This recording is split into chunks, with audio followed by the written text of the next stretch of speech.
Well, up first, a very powerful earthquake in Japan. An earthquake measuring 8.8 on the Richter scale has caused widespread damage. There are reports also of a very strong tsunami that has hit coastal Japan. Cars and boats, we are told, have been swept away. There was a very serious tsunami alert that had been issued. A 10-feet tsunami alert, in fact, was issued after a massive earthquake. Reports coming in suggest that there may have been one high tsunami as high as 13 feet, which could have caused widespread damage. The tsunami warning was issued for Japan and Russia after that very powerful quake in Japan. You can see those fires there blazing smoke from those buildings there soon after that earthquake. That earthquake shaking Japan, a region which is of course very prone to quakes, but this was an extremely powerful one. There are no reports yet on the extent of the damage. But that tsunami that, like I said, 13-foot tsunami that had hit coastal Japan is reported to have swept away cars, boats, and even entire buildings there. We're still waiting to hear of just the extent of the damage that may have taken place there. The agency has issued a tsunami warning for Japan's Pacific coast. So there's just images that we're getting, live images that we're getting there from Japan after the tsunami struck. That tsunami warning, of course, had been given following that very powerful earthquake. It's a 13-foot tsunami, like I mentioned there, which has hit this region. Several buildings have also been swept away.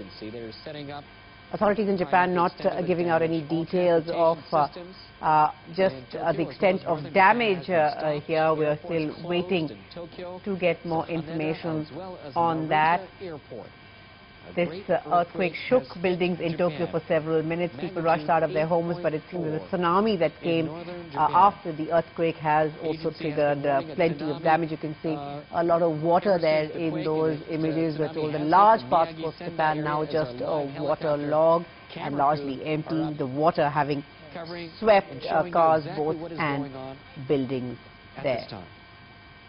That's the latest that we are hearing there. Deputy Chief Cabinet Secretary Tetsuo Fukuyama told reporters on Friday that the governor of Miyagi Prefecture, where the earthquake has hit happened, the tsunami as high as 13 feet there, hitting the coast of Japan. The damage may have been very extensive. We are waiting for some sort of formal word on just how bad the damage just might have been.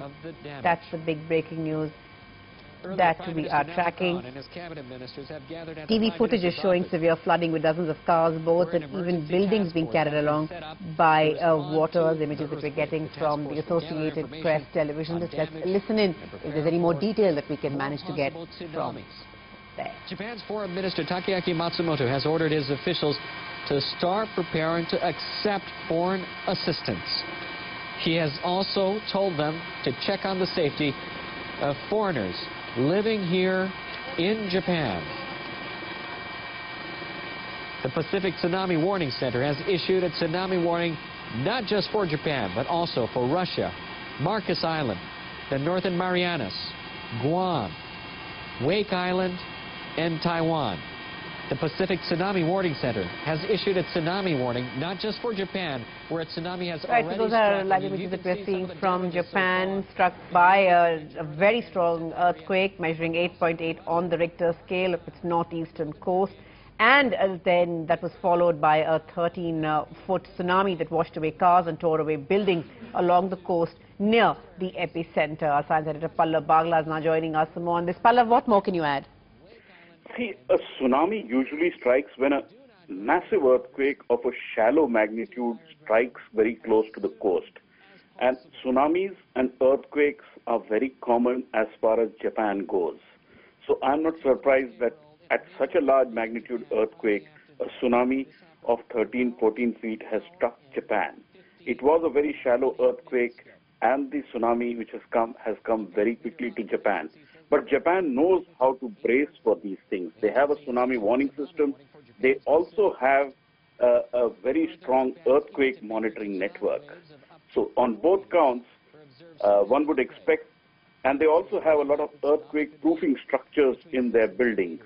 So one would not expect a very large death toll. But at the same time, it's a massive earthquake and a tsunami, both going together, should be cause for worry for Japan. What about other countries in the region? Is there reason for them to worry as well? Are there alerts for other countries here as well? Sure, but there would be worry for some of the Eastern Asian countries. But at least as far as India goes, I don't see any reason for worry of a tsunami striking at this region. But I will have to certainly check and come back to you what the Indian Tsunami Network is saying. But it seems certainly too far away from India for a tsunami to strike, and especially if it happened on the eastern side of Japan. Right, so the tsunami watch, in fact, Pallav, I can now confirm for you, has also been issued for Guam, Taiwan, the Philippines, Indonesia, and Hawaii. The quake struck, in fact, at a depth of 10 kilometers off the eastern coast. The area, we're told, is around 400 kilometers northeast of Tokyo.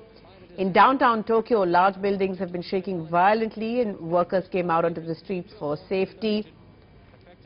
Television footage, in fact, of the kind that you're seeing there has been showing smoke billowing out of buildings following that quake. That's, of course, more into mainland, but along the coast is the tsunami, that 13-foot tsunami that has created tremendous damage. Buildings have just been swept away, and as have cars. And both the damage could, of course, be pretty extensive, because first was this very strong earthquake followed by a very powerful tsunami. We're still waiting for some sort of official word there on just how bad this might have been. Pallav, you're still with us. Several quakes had actually hit the same region in recent days, including one that measured over 7 on the Richter scale as recently as Wednesday. Yes, the earthquakes are very frequent in Japan, and what one needs to also worry is Japan produces a lot of its power using nuclear stations and atomic power. Last time when a large quake hit Japan, some of the nuclear power stations were shaken very badly, but they were not damaged, and no releases happened from the atomic power stations. We'll have to wait and watch what the situation is if any nuclear power stations are there in the region where the earthquake struck. But a high tsunami is certainly something which can cause extensive damage. But Japan braces itself very quickly for these things. They know how to handle earthquakes. They have very strong earthquake-proofing measures, and the tsunami warning system is particularly strong in Japan. Right, of course, been hit by that very powerful earthquake, and that's the aftermath of the tsunami that we are seeing there. Water just gushing, taking with it virtually everything that comes in its wake. We're seeing cars, boats, buildings. We're told that there's been landslides as well, and several people, in fact, could be buried under that debris. That's, of course, the aftermath of the tsunami. We can just see all that water just flowing out. There are fears the destruction could be simply massive. Tsunami warnings had been issued after this very powerful earthquake here.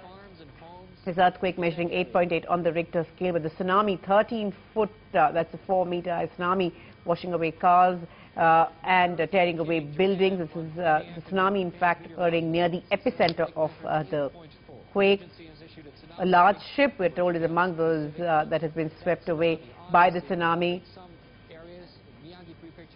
which hit Miyagi. Officials are still trying to assess possible damage, but there are no immediate details. There have been a series of aftershocks after the earthquake as well. The Met agency had issued a tsunami warning for the entire Pacific coast of Japan. And we are told the people have been urged to get to safer ground. The tsunami warning was in effect, like I said, for Japan, Russia, the Marcus Islands, and as well for the Taiwan, the Philippines, Indonesia, and Hawaii. Well, that's the big breaking news that we're tracking for you at this hour.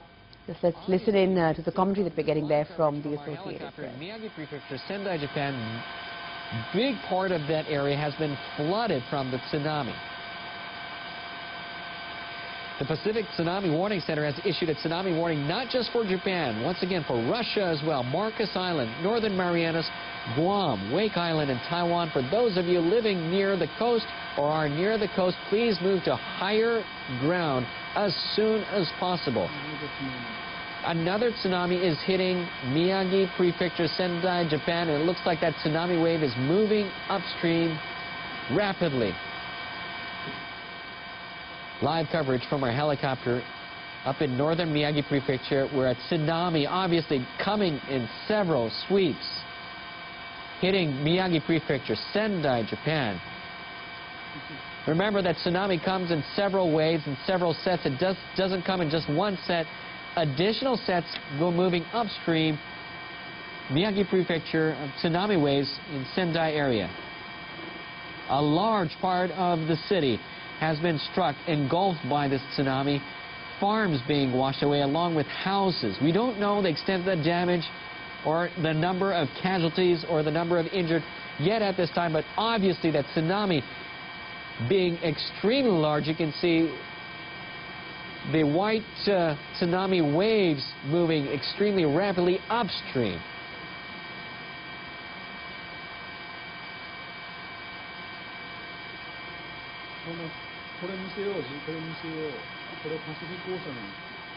You're seeing live coverage of a tsunami moving upstream in Miyagi Prefecture in Sendai City from the Pacific Ocean, engulfing a large part of the area. The Pacific Tsunami Warning Center has issued a tsunami warning not just for this area, but for Russia, Marcus Island, the Northern Marianas, Guam, Wake Island, and Taiwan. For those of you near the coast or living in the coastal areas, please do move to higher ground. The tsunami has already hit several times along the Pacific coast area of Japan. That tsunami, that huge tsunami you can see from our live helicopter cameras hitting Miyagi Prefecture in northern Japan in Sendai City. It's from the major earthquake that hit Japan on Friday afternoon. Japan's meteorological agency revising the quake upwards to the magnitude of 8.4, one of the largest earthquakes since the 1995 earthquake that hit the greater Hanshin area. It's been over an hour and a half, and we're still seeing large tsunamis moving and hitting the area of Sendai in Miyagi Prefecture. That tsunami obviously is going to